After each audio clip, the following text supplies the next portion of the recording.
Assalamualaikum warahmatullahi wabarakatuh. Selamat pagi anak-anak ibu, apa kabarnya? Semoga kita selalu dalam keadaan sehat walafiat dan dijauhkan dari hal-hal yang tidak kita inginkan. Amin. Baiklah, sebelum kita memulai pembelajaran kita hari ini, ada baiknya kita buka dengan membaca doa terlebih dahulu ya. Bismillahirrahmanirrahim. Raditu billahi robba wa bil islami dina wa bi muhammadin nabiyya wa rasula. Rabbi zidna ilman warzuqna fahman. Amin. Baiklah, sebelum kita memulai pembelajaran kita hari ini, Ibu akan mengecek terlebih dahulu kehadiran kalian. Apakah ada yang tidak hadir hari ini? Alhamdulillah kalau hadir semua ya. Nah, jadi siapkan bukunya, buka LKS-nya, dan siapkan kefokusannya untuk mengikuti pembelajaran dan materi hari ini. Oke? Ibu harapkan anak-anak ibu semua tetap semangat dalam menuntut ilmu, tetap semangat dalam belajar. Apalagi kita sekarang lagi mempelajari sejarah kebudayaan Islam. Betapa pentingnya kita mempelajari sejarah, karena di dalam sejarah terdapat banyak sekali manfaat, terdapat banyak sekali pelajaran yang dapat kita ambil dari ilmuwan-ilmuwan kita terdahulu. Nah, jika di minggu lalu kita telah mempelajari ilmu pengetahuan di masa dinasti Abbasiyah, yang mana ada ketiga kegiatan yang mendukung kemajuan ilmu pengetahuan di masa dinasti Abbasiyah. Ada yang masih ingat? Apa saja ketiga kegiatan yang mendukung perkembangan ilmu pengetahuan di masa dinasti Abbasiyah? Saya Bu, Assalamualaikum warahmatullahi wabarakatuh. 3 kegiatan yang mendukung perkembangan ilmu pengetahuan. Yang pertama, pendirian perpustakaan dan pusat-pusat ilmu pengetahuan. Yang kedua, penyusunan buku-buku ilmiah. Yang ketiga, gerakan penerjemahan bahasa asing, pendirian laboratorium, dan pusat penelitian. Wassalamualaikum warahmatullahi wabarakatuh. Alhamdulillah, ternyata masih ada yang masih ingat ya. Ya, benar sekali. Jadi, tiga kegiatan yang mendukung perkembangan ilmu pengetahuan di masa dinasti Abbasiyah itu, yang pertama adalah pendirian perpustakaan dan pusat-pusat ilmu pengetahuan, yang kedua penyusunan buku-buku ilmiah, dan yang ketiga gerakan penerjemahan bahasa asing, pendirian laboratorium dan pusat penelitian.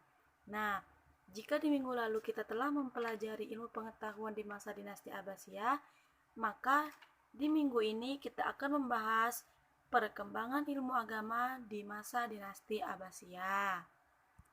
Sebelum kita memasuki materi kita hari ini, Ibu akan membacakan kompetensi dasarnya terlebih dahulu, yaitu mengidentifikasi para ulama penyusun kutubus sittah ahli hadis, 4 imam mazhab ahli fikih, Imam At-Tabari, Ibnu Katsir, dan ahli tafsir, dan perannya dalam kemajuan kebudayaan peradaban Islam pada masa dinasti Abbasiyah. Adapun ketiga tujuan pembelajaran yang harus kita ketahui hari ini, yaitu setelah menyelesaikan pembelajaran kita diharapkan dapat menjelaskan tentang para ulama penyusun kutubus sittah pada masa dinasti Abbasiyah, menjelaskan biografi ulama penyusun kutubus sittah pada masa dinasti Abbasiyah, dan tujuan yang terakhir yaitu dapat menjelaskan karya para ilmuwan muslim pada masa dinasti Abbasiyah. Baiklah, kita akan materi kita hari ini mengenai para ulama dan perannya dalam kemajuan kebudayaan peradaban Islam pada masa dinasti Abbasiyah, yang mana perkembangan ilmu agama pada masa ini sangat berkembang begitu pesat, dan ada beberapa tokoh-tokoh ilmu agama yang sangat berjasa dengan karya-karyanya sehingga masih dikenal hingga saat ini. Nah, di sini ada beberapa tokoh ulama penyusun kutubus sittah. Yang pertama yaitu Imam Bukhari. Nama asli Imam Bukhari adalah Abu Abdullah Muhammad bin Ismail bin Ibrahim bin Al-Mughirah bin Bardisbah. Nah, beliau ini lahir di Bukhara, Uzbekistan pada 13 Syawal 194 Hijriah atau 21 Juli 810 Masehi. Nah, Imam Bukhari ini tak hanya menulis satu kitab saja, beliau juga menulis beberapa kitab selain Al-Jami' As-Sahih. Di antara kitab-kitab beliau yaitu Al-Adab Al-Mufrad, Ad-Du'afa As-Saghir, At-Tarikh As-Saghir, At-Tarikh Al-Kabir, At-Tarikh Al-Awsat, At-Tafsir Al-Kabir, Al-Musnad Al-Kabir. Nah, itulah kitab-kitab karangan Imam Bukhari. Yang kedua yaitu Imam Muslim. Imam Muslim bernama lengkap Imam Abul Husain Muslim bin Al-Hajjaj bin Muslim bin Qausiyas Al-Kusyairi An-Naisaburi. Imam Muslim ini lahir pada tahun 202 Hijriah atau 817 Masehi di Naisabur. Nah, Imam Muslim juga tidak hanya mengarang kitab Al-Jami' As-Sahih saja, namun beliau juga mengarang kitab Al-Musnadul Kabir, Al-Rijal, Al-Asma' wal Kuna, Al-Ilal, Al-Aqran, Sulaitihi Ahmad bin Hambal, Al-Intifa' Al-Uhubis Siba' Al-Muhadramain, Auladus Suhaba, Man laisa lahu illa rawin wahidin, Auhamul Muhadithin. Itulah kitab-kitab karangan Imam Muslim. Yang ketiga yaitu Imam Abu Daud. Imam Abu Daud memiliki nama lengkap Sulaiman bin Al-Ash'as bin Ishaq bin Bashir bin Shidat bin Amr Al-Asdi As-Sijistani.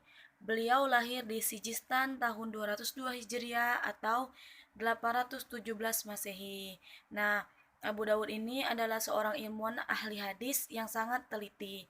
Beliau juga mengarang beberapa kitab, di antaranya yaitu Kitab Al-Marasil, Kitab Al-Qadar, An-Nasikh wal Mansukh, Fadhailul A'mal, Kitab Az-Zuhud, Dalailun Nubuwah, Ibtida'ul Wahyu, dan Ahbarul Khawarij.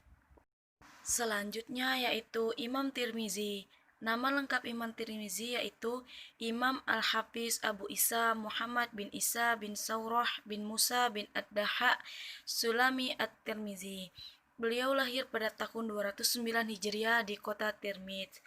Beliau juga mengarang beberapa kitab yang dimanfaatkan kaum muslimin hingga sekarang, yaitu Al-Ilal, Al-Ilal Al-Kabir, At-Tarikh, Syamail An-Nabi Sallallahu Alaihi Wasallam, Az-Zuhud, Al-Asma' wal Kuna. Itulah kitab-kitab atau karya-karya beliau ya. Yang selanjutnya yaitu Imam Nasa'i. Imam Nasa'i mempunyai nama lengkap Ahmad bin Syuaib bin Ali bin Sinan bin Bah Al-Qurasani Al-Qadi. Nah, Imam Nasa'i ini memiliki kunyah Abu Abdurrahman. Beliau lahir di daerah Nasa pada tahun 215 Hijriah. Imam Nasa'i juga mempunyai beberapa hasil karya, di antaranya yaitu As-Sunan Al-Kubra, As-Sunan As-Sughra, Al-Kuna, Hasa'isu Ali, Amalu Al-Yawm wa Al-Laila, At-Tafsir, Ad-Du'afa wa Al-Matrukin. Itulah karya-karya beliau ya. Penyusun kutubu sita yang terakhir yaitu Imam Ibnu Majah. Majah bernama lengkap Imam Muhammad bin Yazid bin Majah bin Rabi'i Al-Qazwini. Beliau juga memiliki nama kunyah yaitu Abu Abdullah. Namun beliau biasa dipanggil dengan Ibnu Majah. Beliau memiliki beberapa karya tulis yaitu Kitab As-Sunan, Kitab Tafsir Al-Quran, dan Kitab Tarikh. Itulah karya-karya tulis yang dibuat oleh Ibnu Majah. Baiklah, dari materi yang telah kita pelajari, semua ada yang ingin ditanyakan? Oke, kalau tidak ada. Nah, sekarang siapa yang berani menyimpulkan materi yang telah kita pelajari hari ini? Alhamdulillah, terima kasih ya sudah membantu Ibu dalam menyimpulkan materi yang telah kita pelajari hari ini. Nah, jadi Ibu akan menambahkan sedikit kesimpulan dari materi kita, yaitu perkembangan ilmu agama pada masa dinasti Abbasiyah ini mengalami peningkatan dan perkembangan yang begitu pesat. Ada beberapa ulama penyusun kutubus sittah. Yang pertama itu ada Imam Bukhari, Imam Muslim, Imam Abu Daud, Imam Tirmizi, Imam Nasa'i, dan Imam Ibnu Majah. Beliau-beliaulah tokoh-tokoh sekaligus ulama penyusun kutubus sittah yang sangat berperan penting dalam kemajuan perkembangan ilmu agama di masa dinasti Abbasiyah.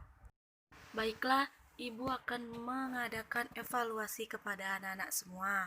Nah, yang pertama, apa yang melatar belakangi Imam Bukhari menulis kitab Al-Jami' As-Sahih?